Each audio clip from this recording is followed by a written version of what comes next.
ठाकुर जी को लगा गुड़ खाने का चस्का। किसी गांव में छज्जूमल नाम का एक गुड़ बेचने वाला अपनी पत्नी और दो बेटों के साथ रहता था। उसकी पत्नी हर रोज गोपाल जी को भोग लगाती, आरती करती, उनका पूरा ध्यान रखती थी। उधर छज्जूमल दूर गांव में जाकर गुड़ बेचता था। इसी तरह उनकी जिंदगी अच्छे से चल रही थी। उसके बेटे बहुत नेक थे, परंतु दुर्भाग्यवश छज्जूमल की पत्नी अचानक चल बसी। छज्जूमल बहुत उदास रहने लगा। फिर भगवान की जो इच्छा मानकर फिर वह अपने काम पर वापस जाने लगा। उसके बेटे उसको समझाते, बाबा अब हम अच्छा कमा लेते हैं, आप घर बैठो, परंतु छज्जूमल ना माना। उसकी पत्नी रोज गोपाल जी को भोग लगाती थी। उसको तो भोग लगाना आता नहीं था, परंतु अब थोड़ा सा गुड़ ठाकुर जी के आगे रख देता। ठाकुर जी तो मीठे के शौकीन, उनको तो गुड़ खाने का चस्का लग गया।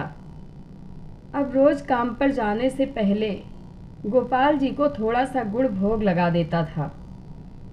एक दिन दोनों बेटे बोले, बाबा घर की मरम्मत करवानी है तो थोड़ा सा सामान इधर उधर करना पड़ेगा।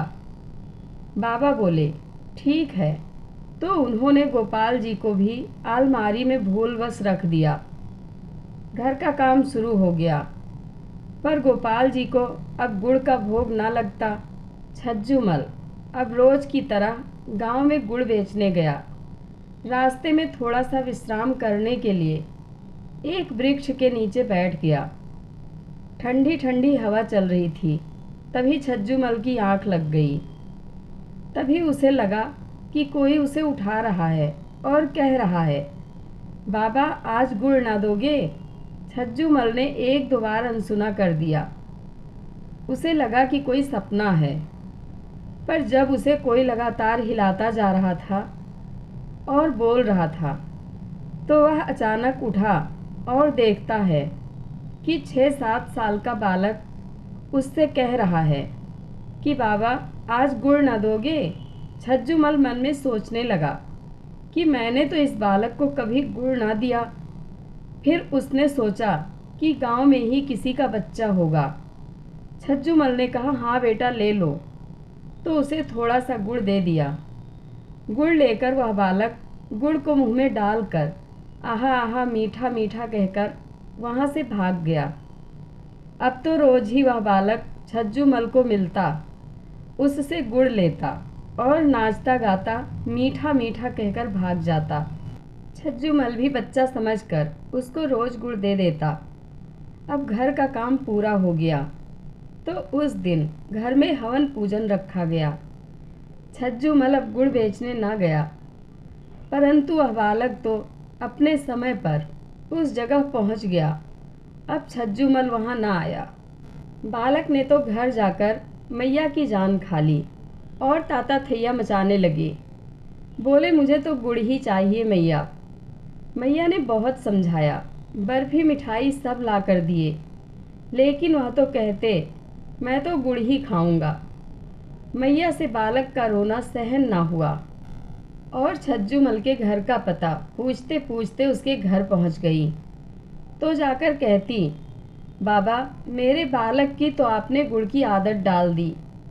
आज आप ना आए तो गुड़ खाए बिना वह मान नहीं रहा।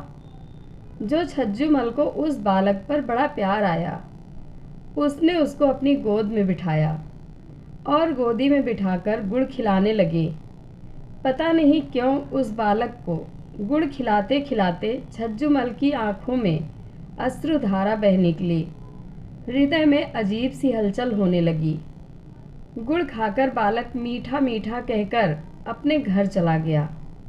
हवन पूजन के बाद में फिर गोपाल जी की मूर्ति को रखा गया। अगले दिन छज्जूमल नियम से गोपाल जी को गुड़ का भोग लगाकर काम पर चला गया। रास्ते में उसी जगह पर रुका। अब तो उसे भी उस बालक को गुड़ खिलाने की जल्दी थी, परंतु वह बालक आया ही नहीं। ऐसे ही 3-4 दिन बीते। जो उसका मन बहुत बेचैन हुआ कि कहीं बालक बीमार तो नहीं।